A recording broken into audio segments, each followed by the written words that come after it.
ಸರ್ಕಾರದ ಗ್ಯಾರಂಟಿ ವಿರುದ್ಧದ ಟೀಕೆಗೆ ಸಂತೋಷ್ ಲಾಡ್ ಕೆಂಡ ಕಾರಿದ್ದಾರೆ. 3 ತಿಂಗಳಿಂದ ಬಂದಿಲ್ಲ, ಕೊಡ್ತೀವಿ ಅಂತ ಸಿಎಂ ಹೇಳಿದ್ದಾರೆ. ಗ್ಯಾರಂಟಿ ಟೀಕಿಸೋದಕ್ಕೆ ಬಿಜೆಪಿಗೆ ಯಾವ ನೈತಿಕತೆ ಇದೆ ಅಂತ ಪ್ರಶ್ನೆ ಮಾಡಿದ್ದಾರೆ. ಬಿಜೆಪಿ ಅವರು 10 ಲಕ್ಷ ಕೊಡ್ತೀವಿ ಅಂದಿದ್ರು, ಕೊಟ್ರ? ಸಿಎಂ ಭರವಸೆ ಕೊಟ್ಟಿದ್ದಾರೆ, ಕೊಟ್ಟೇ ಕೊಡ್ತಾರೆ ಅಂತ ಧಾರವಾಡದಲ್ಲಿ ಸಚಿವ ಸಂತೋಷ್ ಲಾಡ್ ಹೇಳಿಕೆ ಕೊಟ್ಟಿದ್ದಾರೆ. ಇದು ನೀವು ಹೇಳಿದ್ದು 3 ತಿಂಗಳಿಂದ ಬಂದಿಲ್ಲ.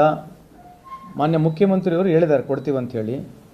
ಅಗಲಾಗಲ ಬಿ ಜೆ ಪಿಯವರು ಇದ್ರ ಬಗ್ಗೆ ಟೀಕೆ ಮಾಡ್ತಾರೆ. ತಾವು ಕೂಡ ನಮ್ಮ ಪ್ರಶ್ನೆ ಕೇಳ್ತೀರಿ, ನಾವು ಉತ್ತರ ಕೊಡ್ತೀವಿ, ಇಲ್ಲ ಅಂತಲ್ಲ. ಇದೇ ರೀತಿಯಾದಂಥ ಬಿ ಜೆ ಪಿಯವರು 10 ಲಕ್ಷ ಕೊಡ್ತೀವಿ ಅಂತೇಳಿ 11 ವರ್ಷ ಆಯಿತು.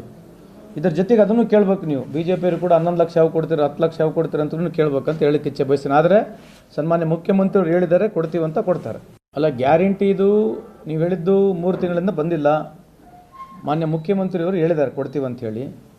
ಅಗಲಾಗಲ ಬಿ ಜೆ ಪಿಯವರು ಇದ್ರ ಬಗ್ಗೆ ಟೀಕೆ ಮಾಡ್ತಾರೆ. ತಾವು ಕೂಡ ನಮ್ಮ ಪ್ರಶ್ನೆ ಕೇಳ್ತೀರಿ, ನಾವು ಉತ್ತರ ಕೊಡ್ತೀವಿ, ಇಲ್ಲ ಅಂತಲ್ಲ. ಇದೇ ರೀತಿಯಾದಂಥ ಬಿ ಜೆ ಪಿಯವರು 10 ಲಕ್ಷ ಕೊಡ್ತೀವಿ ಅಂತೇಳಿ 11 ವರ್ಷ ಆಯಿತು. ಇದ್ರ ಜೊತೆಗೆ ಅದನ್ನು ಕೇಳಬೇಕು ನೀವು. ಬಿ ಜೆ ಪಿಯವರು ಕೂಡ 11 ಲಕ್ಷ ಯಾವ ಕೊಡ್ತೀರಿ, 10 ಲಕ್ಷ ಯಾವ ಕೊಡ್ತೀರಿ ಅಂತಲೂ ಕೇಳಬೇಕಂತ ಹೇಳಕ್ಕೆ ಇಚ್ಛೆ ಬಯಸ್ತೀನಿ. ಸರ್ಕಾರದ ಗ್ಯಾರಂಟಿ ವಿಚಾರದಲ್ಲಿ ಸಚಿವ ಜಾರ್ಜ್ ಬೇಜವಾಬ್ದಾರಿತನದ ಹೇಳಿಕೆ ಕೊಟ್ಟಿದ್ದಾರೆ. ಗ್ಯಾರಂಟಿ ಹಣ ತಿಂಗಳ ಸಂಬಳ ಅಲ್ಲ ಅಂತ ಕೆಜೆ ಜಾರ್ಜ್ ಹೇಳಿದ್ದಾರೆ. ಗೃಹಲಕ್ಷ್ಮಿ, ಅನ್ನಭಾಗ್ಯ, ಬಾಕಿ ಪಾವತಿ ಬಗ್ಗೆ ಈ ರೀತಿ ಉಡಾಫೆ ಉತ್ತರ ಕೊಟ್ಟಿದ್ದಾರೆ. ಕೆಲವರಿಗೆ ಪ್ರತಿ ತಿಂಗಳು ಹೋಗುತ್ತೆ, ಮತ್ತೆ ಕೆಲವರಿಗೆ ವಿಳಂಬ ಆಗುತ್ತೆ. ಗ್ಯಾರಂಟಿ ತಲುಪಿಲ್ಲ ಎಂದು ಸಚಿವರಿಗೆ ಗೊತ್ತಿರಬೇಕಾ? ಚಿತ್ರದುರ್ಗದಲ್ಲಿ ಈ ರೀತಿಯಾಗಿ ಉಡಾಫೆಯಾಗಿ ಉತ್ತರ ಕೊಟ್ಟಿದ್ದಾರೆ ಜಾರ್ಜ್. ಅವರು ಗ್ಯಾರಂಟಿಗಳು ಈಗ ಗ್ಯಾರಂಟಿ ತಟ್ಟುಬಿಟ್ರೆ ನಮ್ಮ ಇದರಲ್ಲಿ ಸುಮಾರು 2,60,000 ಜನ ಗ್ರಾಹಕರಿರ್ತಾರೆ. ಆದರೆ ನಾವು ತಿಂಗಳು ಹೋಗ್ತಾ ಇರ್ತದೆ. ಅದು ಕೆಲವರಿಗೆ ಡಿಲೇ ಆಗಿರ್ಬೋದು. ಅದು ಮಿನಿಸ್ಟ್ರಿಗೆ ಗೊತ್ತಿರಬೇಕಂದಿದೆಯಾ? ಅದು ಗೊತ್ತಾದ ಕೂಡಲೇ ಇಮಿಡಿಯೇಟಾಗಿ ರೆಕ್ಟಿಫೈ ಮಾಡ್ತಾರೆ. ಅದಕ್ಕೆ ಒಂದು ಸತಿ ಇದೇನು ತಿಂಗಳು ಸಂಬಳ ಟೈಪ್ ಅಲ್ಲಲ್ಲ ಅದು.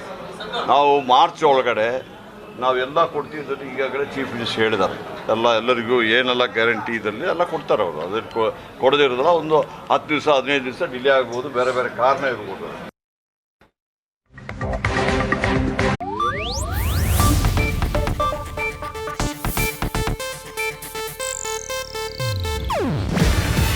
ಇದು ಏಷ್ಯಾನೆಟ್ ನ್ಯೂಸ್ ನೆಟ್ವರ್ಕ್ ಪ್ರಸ್ತುತಿ. ನೀವು ನೋಡ್ತಿದ್ದೀರಾ ಏಷ್ಯಾನೆಟ್ ಸುವರ್ಣ ನ್ಯೂಸ್.